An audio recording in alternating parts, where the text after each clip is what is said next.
demand an Article 3 judge. This is to the U.S. District Court for the District of Columbia.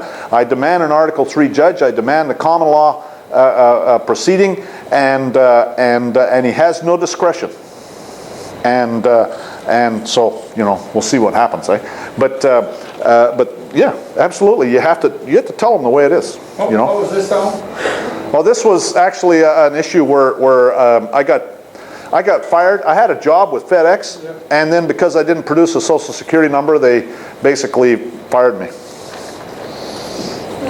You didn't produce it on the application, or you didn't produce it at any point? I didn't produce it anywhere at any time. You never asked? Oh yes, on the paperwork they asked, and I put NA. Well, it's not applicable, huh? And why did they hire you with that? Why? Well, if they would have been smart, they wouldn't have. Yeah.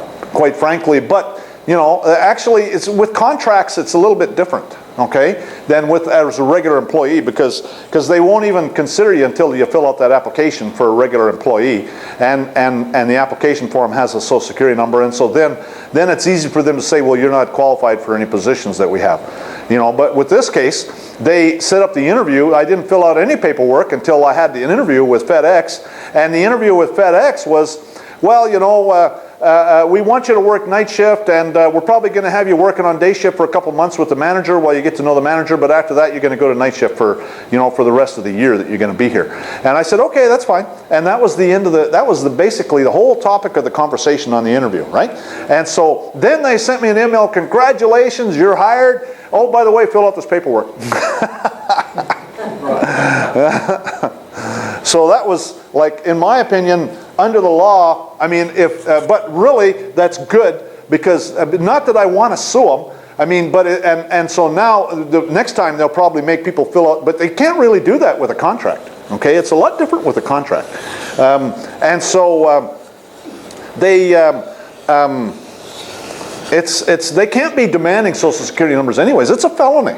Okay, and that's why I say somebody will probably wind up in jail over this, because it's a felony to compel the disclosure of a Social Security number, and I got them with their hands in the cookie jar.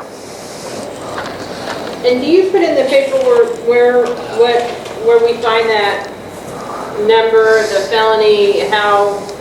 I mean, where is that? Like when somebody asks me next time, I say, well, I'm not going to produce that. I can send you my little package. Ask me about that. No Social Security number required. Okay. Why don't we take a little break? I got to get rid of some rented tea. I'll be back in a minute.